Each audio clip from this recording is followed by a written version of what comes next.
Haleluya! Kembali kesenangan mendengar firman Tuhan menjadi bahagian umat yang percaya pada hari ini, Minggu 24 Agustus 2025. Para pendengar Renungan Oasis Fajar, mari kita berdoa.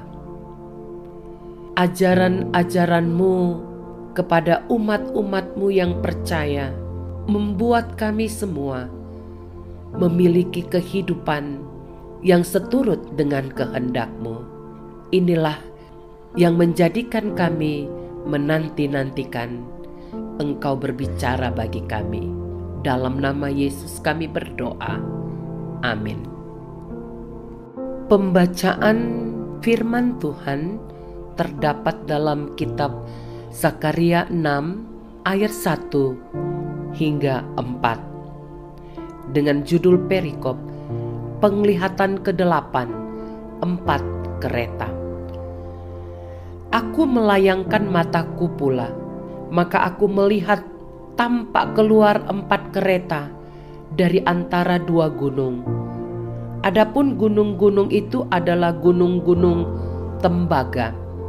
Kereta pertama ditarik oleh kuda merah, kereta kedua oleh kuda hitam, kereta ketiga oleh kuda putih, dan kereta keempat oleh kuda yang berbelang-belang dan berloreng-loreng. Berbicaralah aku kepada malaikat yang berbicara dengan aku itu. Apakah arti semuanya ini, Tuanku? Para pendengar Renungan Oasis Fajar, judul renungan kita hari ini, penglihatan 4 kereta. Ayat keempat menjadi ayat penekanan. Berbicaralah aku kepada malaikat yang berbicara dengan aku itu. Apakah arti semuanya ini, Tuanku?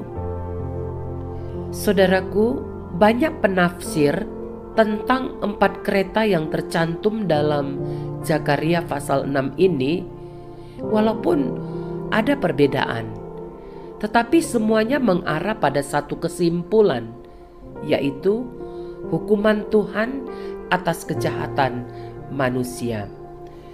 Bahkan ada yang menafsir ke-4 kereta itu, yaitu kereta pertama yang ditarik kuda merah melambangkan perang, kuda hitam melambangkan kelaparan dan maut, berbelang-belang dan berloreng-loreng melambangkan wabah penyakit, dan kuda putih melambangkan kemenangan para pelaksana hukuman Allah. Betapa mengerikan semuanya itu. Banyak di antara kita yang belajar sejarah dunia. Bukankah 4 warna kuda merah, hitam, putih, dan berbelang-belang dan berloreng itu sudah terbukti? Terjawab pertanyaan Zakaria kepada malaikat yang dipanggilnya Tuanku. Apakah arti semuanya itu, Tuanku? Penting memperhatikan ke-8 penglihatan Nabi Zakaria, mulai Zakaria 1 ayat 7 hingga Zakaria 6 1-8. Dikaitkan dengan seruan untuk bertobat yang disampaikan mendahului 8 penglihatan Nabi Zakaria. Akan ada hukuman atas kejahatan atau dosa. Hukuman atas dosa adalah sebuah keadilan Allah. Upah dosa ialah maut. Roma 6 ayat 23. Ada dosa sudah sedemikian lama dilakukan oleh seseorang. Bahkan dosa ketika masih muda bagi mereka yang sudah lanjut usia. Dosa itu tetap ada, dan konsekuensi dosa itu juga akan dialami. Pertanyaan besar dalam hal ini adalah, dapatkah dosa itu dihapus sekaligus konsekuensi dosa itu hilang atau tidak berlaku lagi? Pertanyaan ini terjawab di Golgota. Yesaya 53 ayat 4-6. Penyakit kita ditanggungnya, kesengsaraan kita dipikulnya. Dia tertikam oleh karena pemberontakan kita. Dia diremukkan oleh karena kejahatan kita yang sesat seperti domba. Tuhan telah menimpakan kepadanya kejahatan kita sekalian. Sebelum Tuhan Yesus menyerahkan nyawanya, kalimat yang diucapkannya, "Sudah selesai." Karya penebusan telah tersedia. Jangan abaikan seruan pertobatan. Jangan kita katakan, "Aku bersih, aku tidak bersalah." Ingatlah apa yang pernah kita katakan. Ingatlah apa yang pernah kita pikirkan. Ingatlah apa yang pernah kita lakukan. Sengaja kata ganti kita saya gunakan dalam perenungan ini, karena saya sedang berbicara juga terhadap diriku.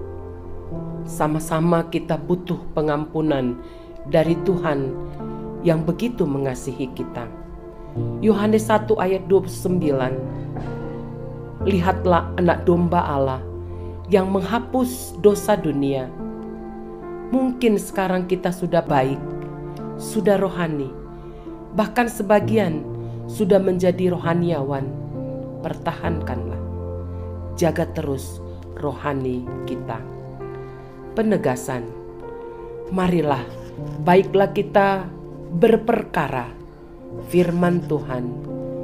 Sekalipun dosamu merah seperti kirmizi, akan menjadi putih seperti salju. Sekalipun berwarna merah seperti kain kesumba, akan menjadi putih seperti bulu domba. Yesaya 1 ayat 18. Dahsyatnya hasil pertobatan. Saudara-saudara, mari berdoa. Bapa di sorga, terima kasih untuk kasih-Mu yang telah menghapuskan segala dosa dan pelanggaran kami.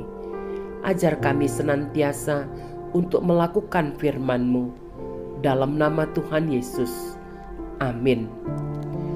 Demikianlah saudara-saudara para pendengar renungan Oasis Fajar, renungan hari ini. Tuhan melimpahkan berkat-Nya untuk kita menjalani hidup yang kudus di hadapan-Nya. Amin.